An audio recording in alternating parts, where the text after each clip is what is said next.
I have discussed and ranked my worst books of 2021, and today I will be discussing and ranking the best books I read in 2021.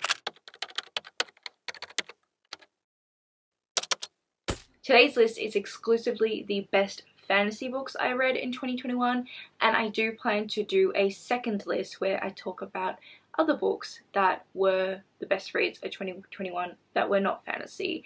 I did a best of 2020 fantasy list, so I wanted to do it again for this year. I love fantasy. I have such a fondness for fantasy. I think I rate and read fantasy differently because of how much I love it and how much of it I have read. So I thought it was fair, and it was just a video I wanted to make. So I am so excited to talk about these books. They are ranked from 10 to 1, number 1 being my best read of the year. So let's just dive right in, and coming in at 10th place is Wicked Fox. This book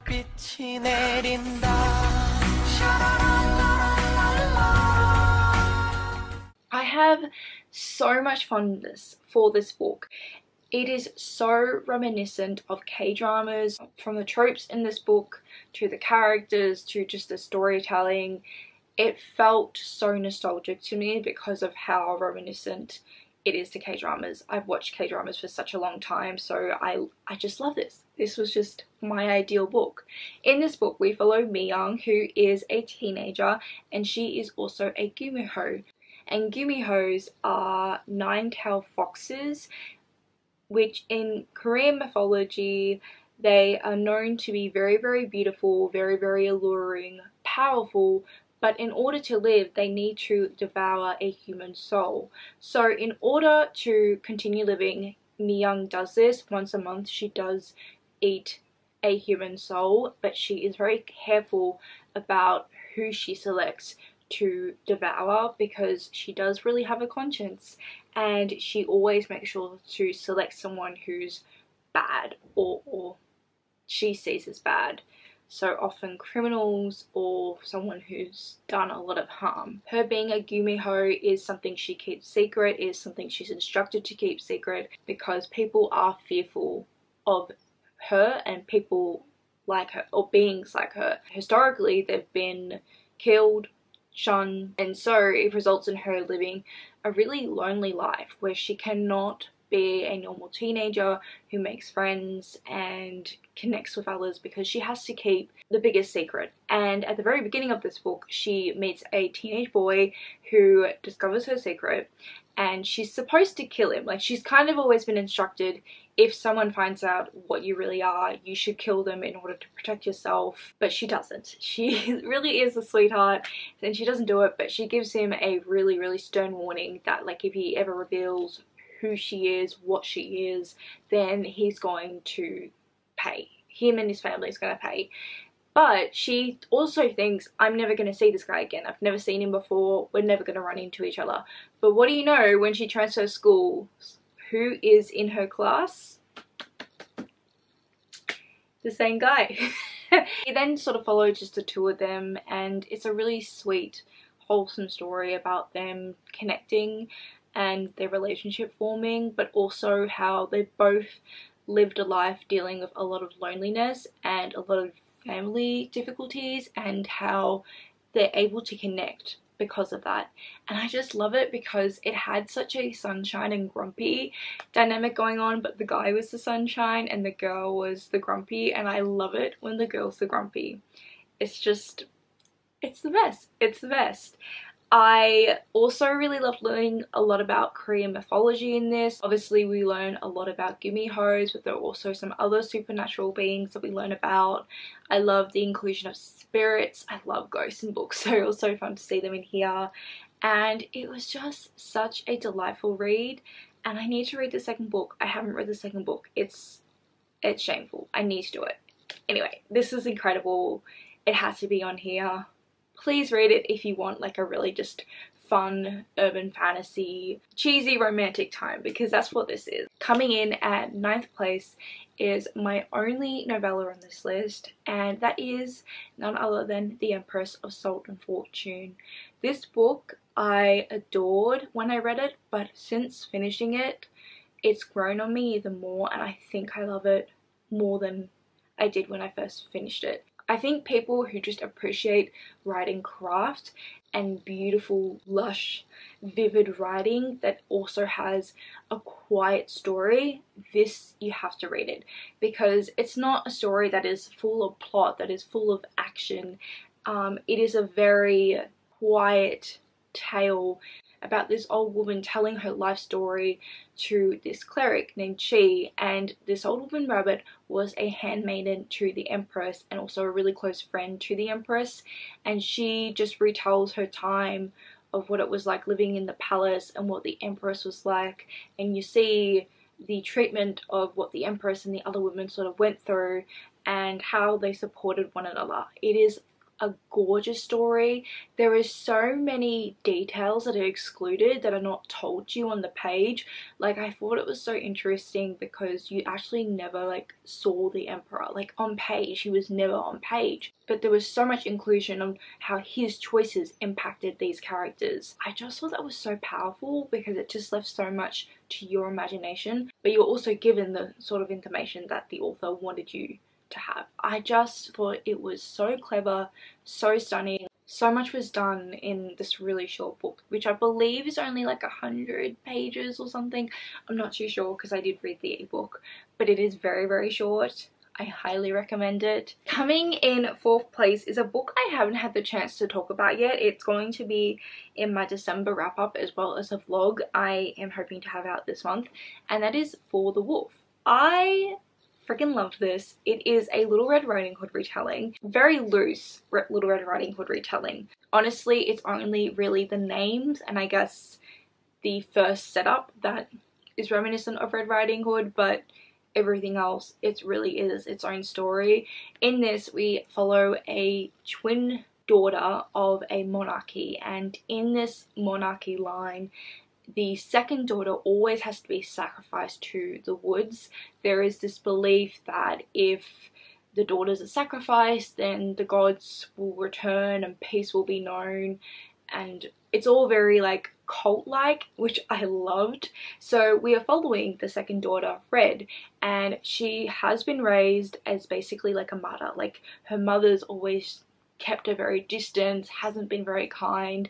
Everyone has always treated her like a sacrifice since she was born, because that is essentially what she is.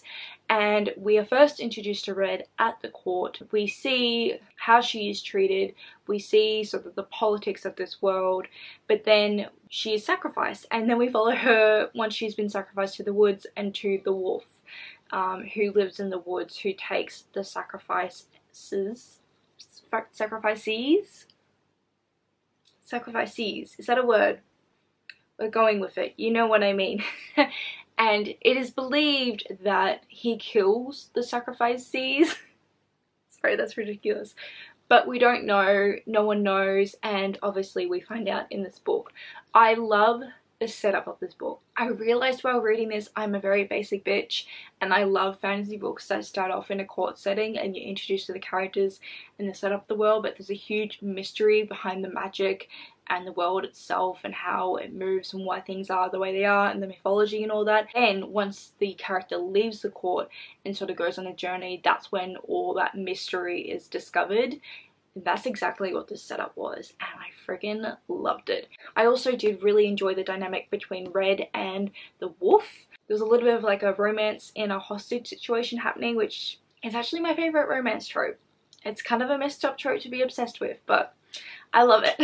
I also loved the writing. This had gorgeous writing, very atmospheric. It set such a winter setting and it did feel very fairy tale-esque. And I can't wait for the sequel to come out this year, I think. In 7th place is Empire of Sand. This book for a very long time was like my favourite book of the year, because at the beginning of the year I really did not have much luck except for like this book and I think like one other. I friggin' adored this book. I read it in a reading vlog at the very start of the year and this is a fantasy romance. It is the only fantasy romance I have loved and will continue to recommend, because I think that there was enough elements of fantasy and enough of romance that it just made a perfect blend for me personally, because I often find romance can like overtake elements of the story I don't want it to, but here it did not do that. This story follows a girl who is forced into an arranged marriage after she is caught practicing a blood rite magic ritual which is forbidden amongst her people, so her father marries her off, and that's where things happen. I loved this so much because, like I said about the romance in hostage situation, this book is like honestly the blueprint. It is so good. But I also just loved the main characters so much, and their slow burn romance was absolutely perfection. I thought it was so well done because it was them sort of being thrown together and then like not wanting anything to do with one another to coming to some alliance because they're in the same situation, them becoming friends, then actually having a relationship, and it was so well done. I loved it so much. I think this book also had really interesting politics. When I talk about the fantasy elements in this book, and I think the fantasy elements that were really well done was the politics. I do think that some of the world building was lacking and such, but the politics and the romance and just the way the romance was so central to the story and so well done, it was amazing. I think what really stood out about this novel and made me love it so much was how high the stakes were. From the beginning, when we're introduced to our main character practicing this ritual, we understand how dangerous it is for her to be doing that, and how she's not just putting herself in danger, but she is also putting her family at risk, and that's why her family send her off. And I just felt like the whole time throughout the whole book you really felt the stakes, which just made things between the two characters just so intense. Like there were just so many intense moments where they were in danger, and I friggin' loved it. Another book I haven't talked about yet in a video is The Inheritance of Cordelia Divina. I think I'm still saying that title wrong. I have practiced a million times and I just don't think I'm saying it right, so I'm sorry, but this book is gorgeous. I think I love it even more since watching Encanto, because there are a lot of similarities. It's such a beautiful story about family. Essentially, this book, we are following all these different family members. They receive a letter from their grandmother or head of the family, and she is dying, and she's requested everyone to return home in order for them to obtain their inheritance. They all received their letters, their summoning letters, in weird and magical ways. None of these letters had like post stamps or anything, they just sort of magically appeared or appeared by birds. And then we have all the family members going back home, and each family member hasn't really been there for quite some time, and they each have their own reasons. And essentially there's like a family curse. So we switch between these family members in present day returning home for the first time in a long time, and we're introduced to each of them, and we sort of come to understand just a little bit in the beginning what their reason is for not having returned home for some time. But then we also switch into the past, and we have a perspective of Cordelia Divina, who is the grandmother of the family, what her life was like from her very young age, and how she grew up and how she became so magical and mystical and all of that. It is a gorgeous story. I really loved the writing. Again, I mean, I didn't read this, I read it on audio. I listened to the audiobook. I read it on audio. I listened to the audiobook. I am a sucker for an old lady retelling her life story, and that was very similar here as with Empress of Salt and Fortune. It's such a heartwarming trope, but also heartbreaking as well. I don't know, I just love it so much, and I love this book, and it needed to be here, and I can't wait for you guys to hear me talk more about it in some more videos soon. Okay, so we're up to my top 5 reads, and coming in 5th place is of course Ship of Destiny by Robin Hobb. Now, I did go back and forth on whether to include this one or the second book in the trilogy, The Mad Ship, because those two were my favourite and I didn't know how to decide, but I just went with this one because this is the conclusion, and something I have really loved about what Robin Hobb does is how full circle and satisfying her conclusions or her like conclusions to her trilogies have been. This is book 3, like I said, of the Love Ship Traders series. The first book in the series is Ship of Magic, and in that we are introduced to the Vestret family. They are this family of traders, and they own a live ship which is alive, like its name suggests. It has a figurehead, and the figurehead can sort of detect weather, can see danger. It also has some sort of control and movement of the ship, and it's connected to people. This ship has been inherited and passed down each generation of the family, and each family member has sort of worked on the ship. At the beginning of Ship of Magic, the family head has just died. So like the captain of the ship as well has just died. There's a lot of conflict at the very beginning and throughout the course of the trilogy about who's going to inherit the ship now that the father or head of the family is dead, because he only has 2 daughters. So one of them is married, so the ship could be passed down to the older daughter who is married. However, the older daughter's never really had a strong connection to the ship, but the younger daughter has had a very strong connection. She has lived on the ship, she has sailed on the ship, she has worked on the ship, and she feels like it's within her right to earn the ship. So there's a lot of family conflict going on throughout the entire series about this ship. All the interpersonal and family politics, but also the trader politics, because there's more ships like this, and there's a whole like code that they have to follow and all these rules, and like they have their own ways, and it's very like pirate-esque, but they're not quite pirates. There are pirates in this book, but the traders aren't pirates, they're sort of separate.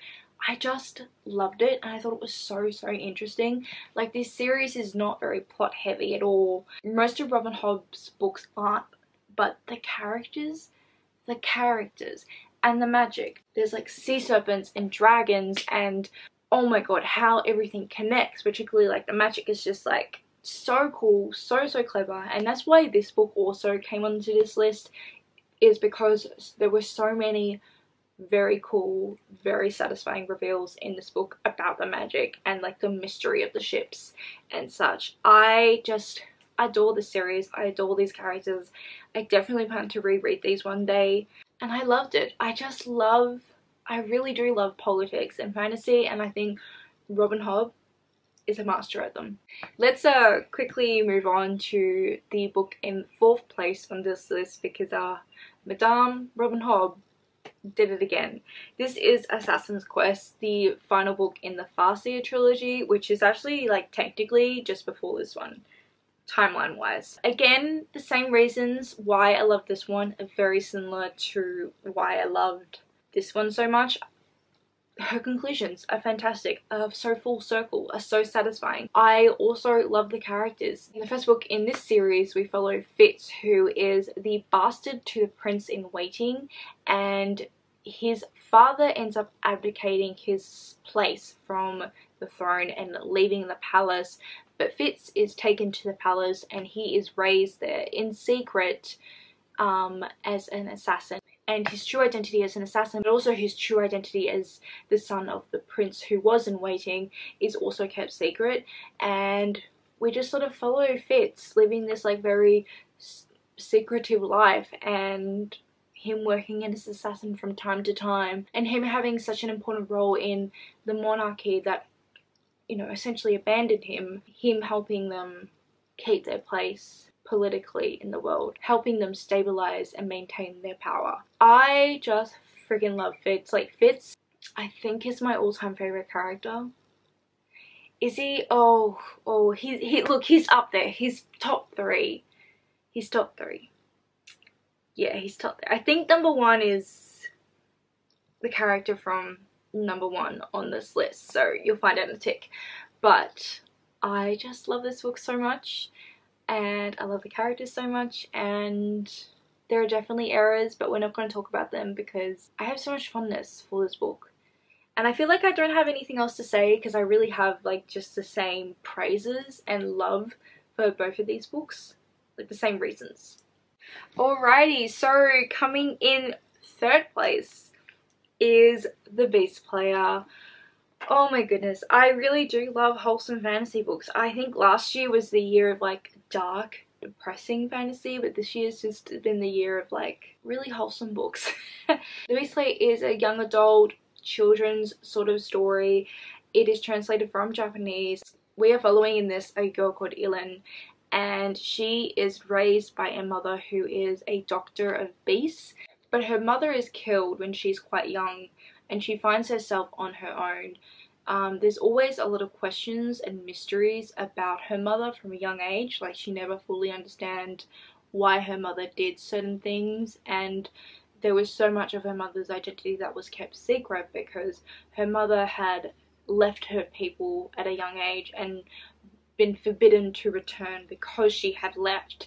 And this story ends up being a story about DJINN learning about animals, and she's always had this connection with animals and this love and fondness for them, and she ends up finding herself on a path where she ends up following her mother's footsteps. Along the way she learns so much about her mother, and it's quite unintentional because she's just sort of following what she loves and what she wants to do, but she finds herself, as she learns, finding answers to questions she had about her mother. And I loved that connection. I loved how we had this connection with her mother and then also this connection with the animals, and that's really what this story is about. It is a gorgeous story that has these amazing relationships, and we see DJINN meet so many different people and build all these different connections and learn from them, and she also teaches people new perspectives. And of course there are these creatures in this world called beasts. Two different sort of main beasts. There are the Toda, which are essentially these sea serpents,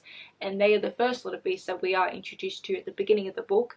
They are the creatures her mother was caring for at the start, and later on we are introduced to the royal beasts that are also very important to the story, and one of whom DJINN makes a very deep connection with.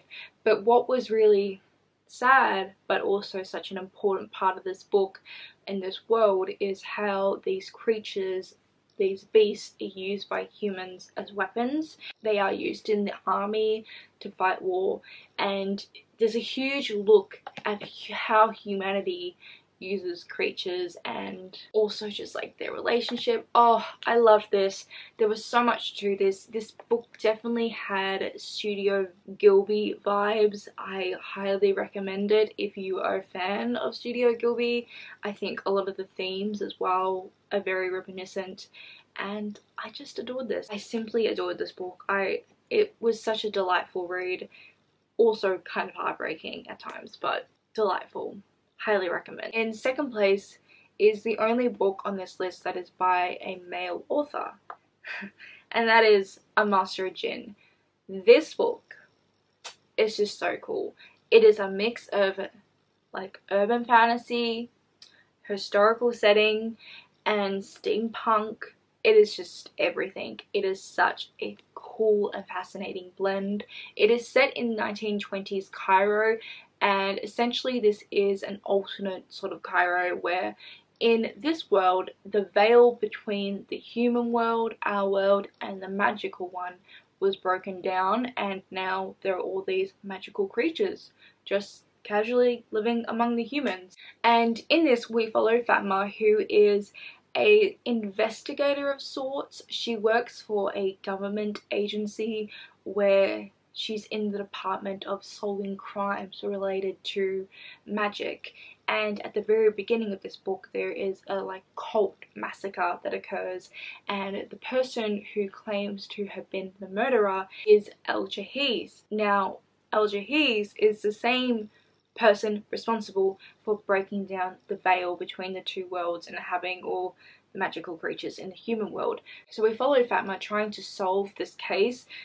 There are other cases that sort of pop up and everything sort of ends up being connected, which you don't really know about at first, but it's kind of obvious that it leads that way. And I adored it. I adore Fatma. She is also in a sapphic relationship, which we love to see. It is such a female-centric story. I also really enjoyed the sort of subtle historical context and just references that were included in this. It was quite light.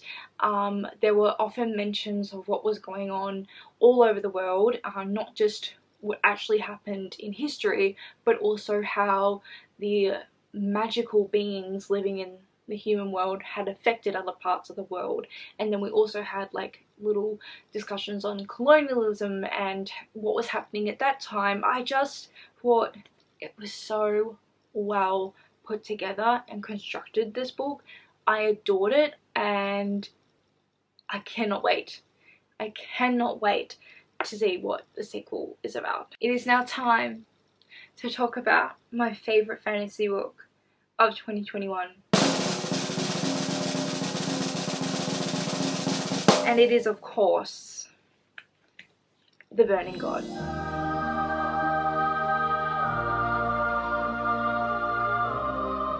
I love this series. I mean, I keep going on about this series so often. It's gonna keep being a regular presence in recommendation videos and on my channel. I freaking adore this book. DJINN, I think, is my all-time favorite character. Fitz is probably second.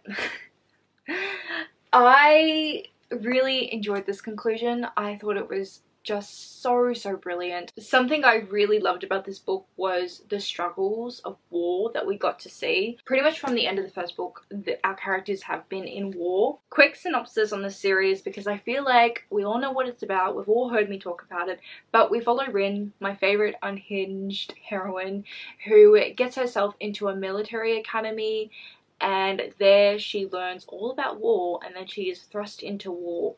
And she does all this because at the beginning she wants to live her own life. She doesn't want to have to marry off some old guy and give him kids, and just, she doesn't want that. She doesn't want to live that.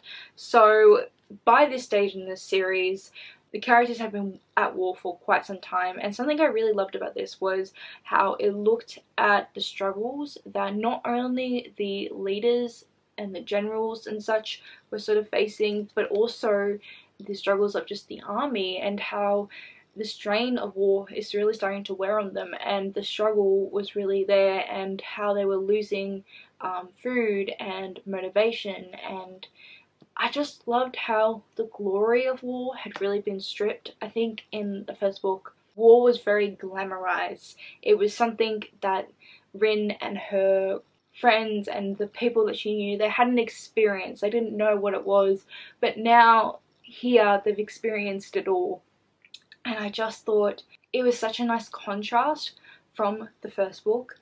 I just also continue to love Rin. Like, the whole time, what I loved about her from the beginning was how unpredictable she was. She's a character who is not going to hold back for anyone or anything, and it just made her so powerful and so interesting to read from. You didn't know what direction the story was going to go or what she was going to do next. There is so much done in this book and included in this book that is so relevant to actual history, which I love. And there were just so many themes that I think are just so relevant today and just have been so relevant historically in our world. Something that really stood out in this book, and something that was very central, was erasing of another entire culture and colonialism's impact. Those parts were the most terrifying parts of these books.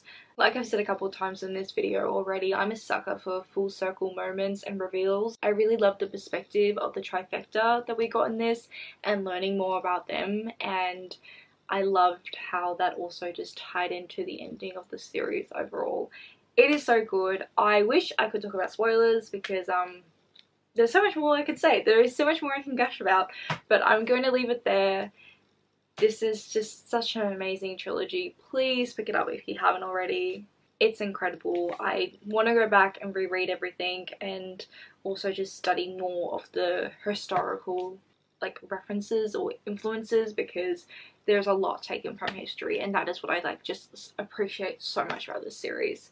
And yes, that is it. So those are all my top fantasy books of 2021. Please let me know what was your favorite fantasy book you read in 2021. I really hope you enjoyed this video. Thank you so much for watching, and I really hope you're enjoying whatever you're currently reading, and hopefully I will see you next time. Bye!